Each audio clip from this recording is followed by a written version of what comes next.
The first thing Walter tasted was metal thick, bitter, and clinging to the back of his throat like rusted nails. He gagged, coughed hard, and shoved the screen door open just as a wall of heat rolled down the street. At first, he thought it was another summer storm building in the distance, the kind that hung over their small town like a lid on a boiling pot. But then he saw it. Smoke, not a lazy gray coil from a backyard grill. This was black, churning, alive. It crawled across the rooftops like ink spilling from the sky, swallowing sunlight until the day went sickly orange. His lungs tightened as he stepped off the porch, his bare arms prickling with heat carried on the wind. And under the roar, a sound so faint it might have been his imagination, came something that stopped him cold. A cry, thin, high-pitched, desperate. Not a siren. Not a voice. Something smaller, fragile. It sliced through the fire's crackle like a thread through fabric and wrapped itself around his chest until he couldn't breathe for an entirely different reason. He started walking without realizing it, his boots thudding against the baking pavement, each step heavier than the last. The street shimmered under waves of heat, and the air smelled wrong burning wood mixed with plastic and something bitter he didn't want to name. Sirens wailed far away, hollow and useless against the roar swelling ahead. Walter's heart hammered, an old drum waking from silence, as he rounded the corner and froze. The house at the end of the block wasn't just burning, it was being eaten alive. Flames clawed up the siding like living hands, chewing through paint and splintering wood in greedy bites. Windows blew out with cracks sharp as rifle shots, spitting glass across the lawn like ice in a hurricane. One shard skimmed his cheek, leaving a sting that bloomed into warmth, and he staggered back, breath tearing in shallow bursts. And still, beneath the chaos, that cry came again, clearer now, jagged at the edges. A sound not made for fire but fighting against it with everything it had left. Walter's instincts screamed to stop, to turn around, to let the professionals handle it. But where were they?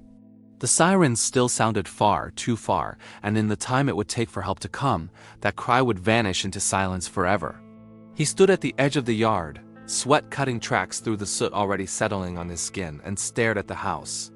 The curtains inside writhed like wounded things, paint blistered and peeling in strips that curled inward like clenched fists. The porch steps sagged under the weight of heat, boards popping and groaning in protest, while sparks floated through the air like fiery snowflakes. Walter's breath hitched when another window exploded, showering shards across the path ahead, and the flames leapt higher, roaring as if daring him to come closer. His mind tried one last plea, don't do it, you're too old. You'll never make it out. But then the sound shattered him completely. A scream this time, raw and breaking, the kind of sound that belongs to something small and terrified and utterly alone. He didn't remember deciding to move.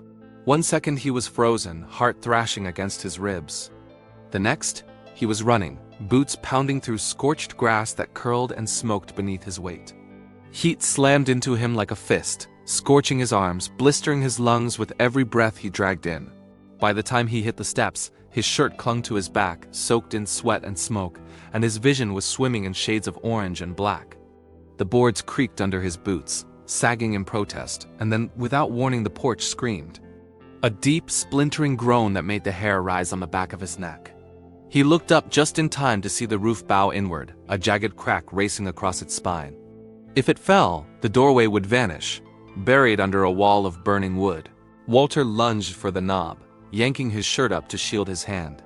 Pain shot through him like lightning the moment his skin brushed metal hot enough to sear flesh, but he gritted his teeth, twisted hard, and felt the latch give way.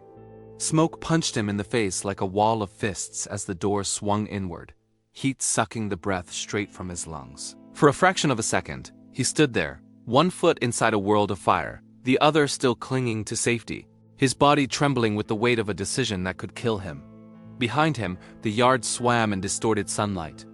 Ahead, the house glowed like the belly of a beast, devouring itself from the inside out.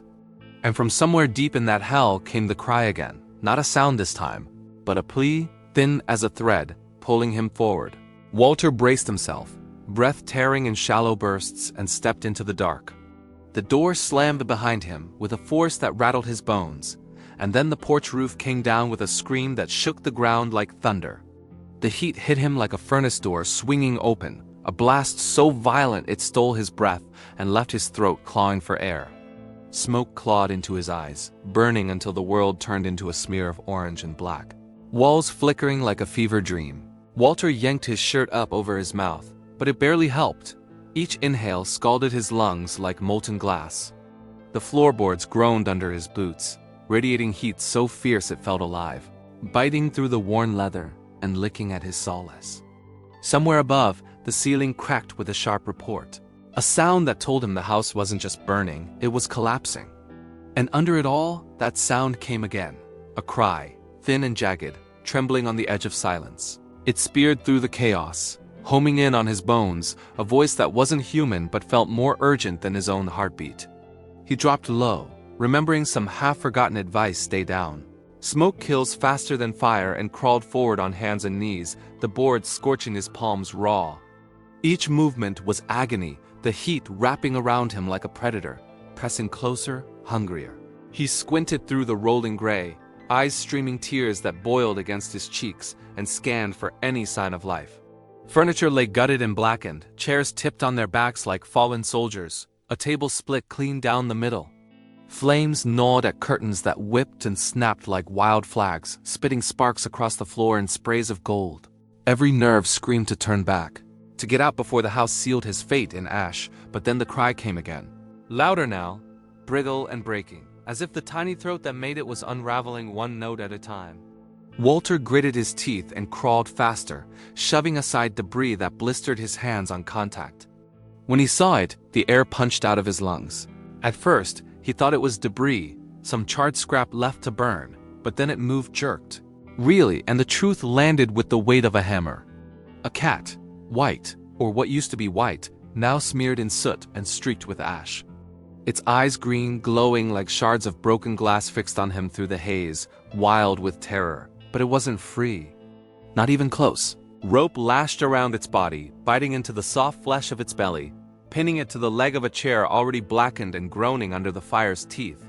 Walter's stomach turned to stone, a sick heaviness settling in his chest as questions flared and died in the same breath. Who would do this? Why? There was no time for answers. The flames were crawling up the chair's legs now, snapping and spitting, hungrily closing the distance. The cat let out a sound so raw, so full of life refusing to die, that Walter's hands moved before his mind could catch up. He lunged forward through a cloud of embers, his throat tearing with a cough that felt like knives, and dropped to his knees beside the chair. The rope was thick, twisted, slick with heat and ash, and the knot God. The knot was a monster, wound tight by hands that had wanted it to hold. Walter's fingers scrabbled at it, nails breaking, skin peeling where the fibers bit deep. Pain flared across his knuckles like fire ants, but he kept pulling, twisting, yanking until his joints screamed. The cat writhed, claws flashing, a blur of white and terror that raked his forearm in frantic arcs. He barely felt it. Every ounce of strength, every ragged shred of will he had left, poured into that knot. It didn't budge. The fire roared closer, its breath hot against his neck, sparks searing the back of his shirt. A beam overhead gave a low groan, showering him with cinders that sizzled on his skin. Come on, he rasped through clenched teeth, voice shredded and alien. Come on. The rope shifted, just slightly enough to spark a wild flare of hope in his chest. One more pull, one more. His vision tunneled, the edges going gray as smoke chewed through the last scraps of oxygen. He clenched his teeth, yanked so hard pain detonated up his arm like lightning, and the world exploded above him with a sound like the sky splitting open. The ceiling gave way with a shriek like steel tearing apart, and the blast that followed ripped through the kitchen like a bomb. Walter was thrown sideways, his shoulder smashing into the floorboards as shards of flaming wood rained down, hissing and spitting sparks across his arms. Heat punched him full in the face, an open-handed slap that stole what little breath he had left. For a moment, he didn't know which way was up. The smoke was that thick, pressing in from all sides like black water rising fast. His ears rang like a siren trapped inside his skull. Somewhere in the chaos, the cat screamed again, a sound so raw it sliced through the fog in his head and dragged him back from the brink. The rope. Was it free? Walter scrambled, hands clawing through the haze until his fingers found the chair. The wood burned his skin, blistering his palms, but the knot, thank God, the knot was looser now. He yanked hard, muscles screaming, and with a snap that felt like thunder under his fingertips, The rope gave way. The cat bolted, a flash of white streaked with soot, but only made it 2 feet before freezing, crouched low, eyes huge with terror.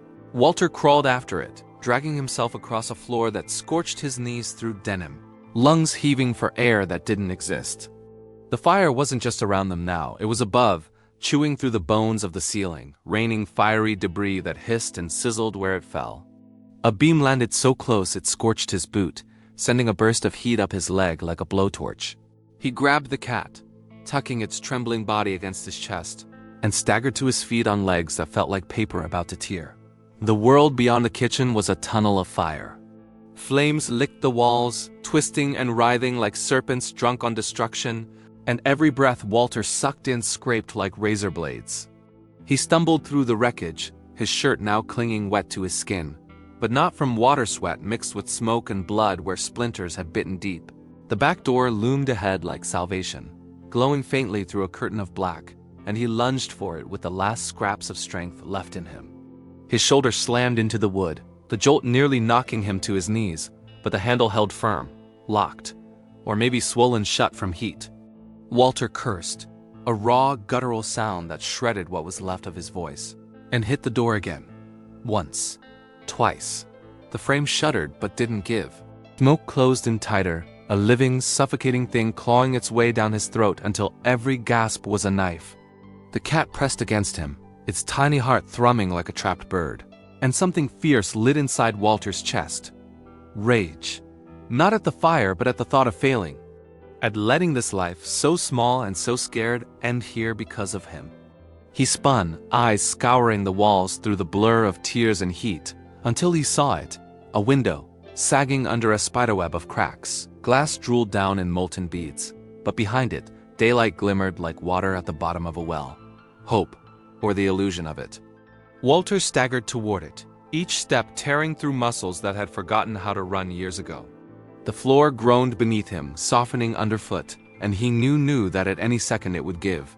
He reached the window, shoved the cat into the crook of one arm, and swung with the other, his fist crashing into glass with a crack that ripped skin to ribbons. Blood mingled with soot as shards sliced deep, but he didn't care.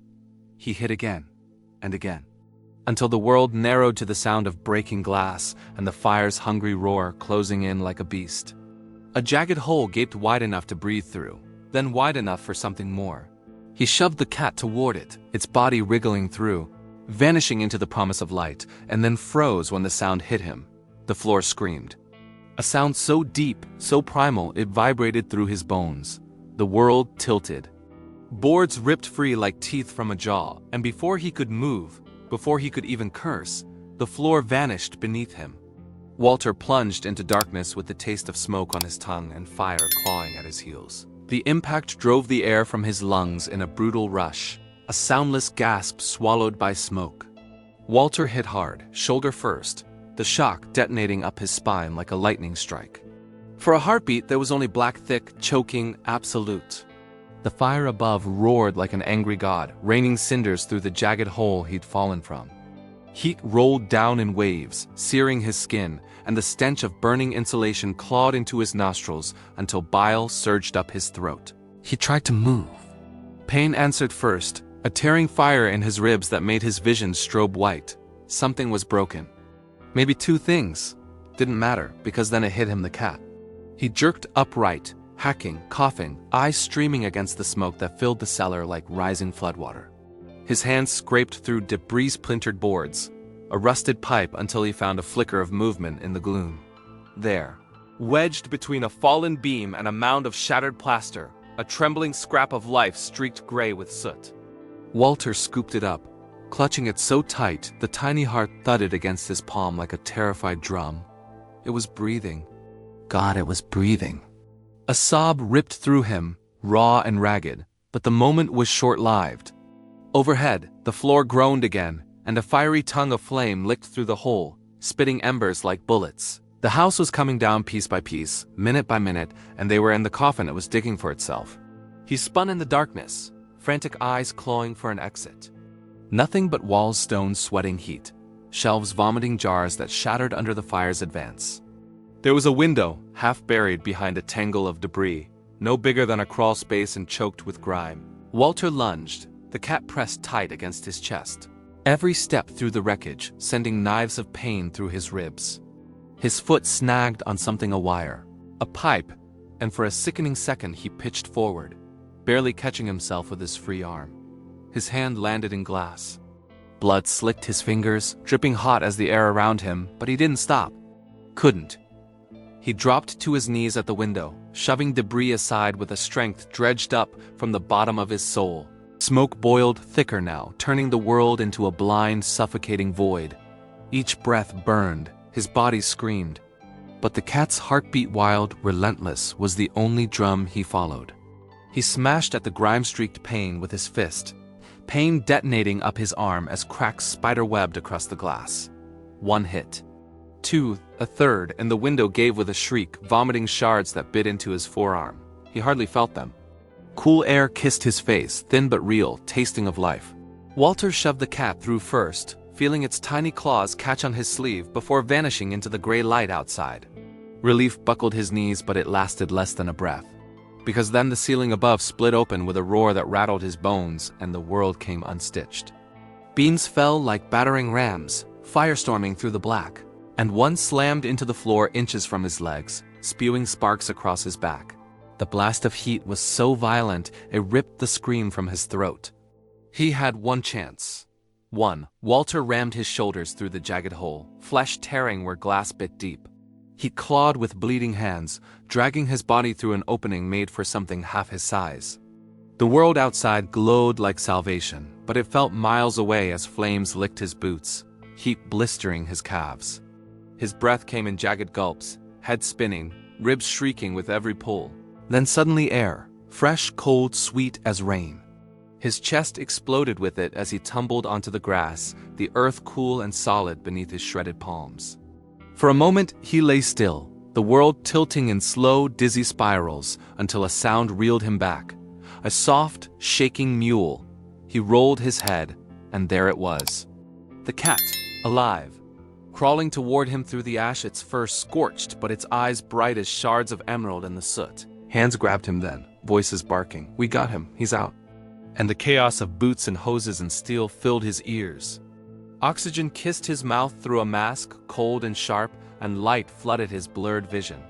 But all Walter saw was that small, stubborn scrap of life now pressed against his chest, purring in a rhythm that tethered him to this earth, more fiercely than anything had in years.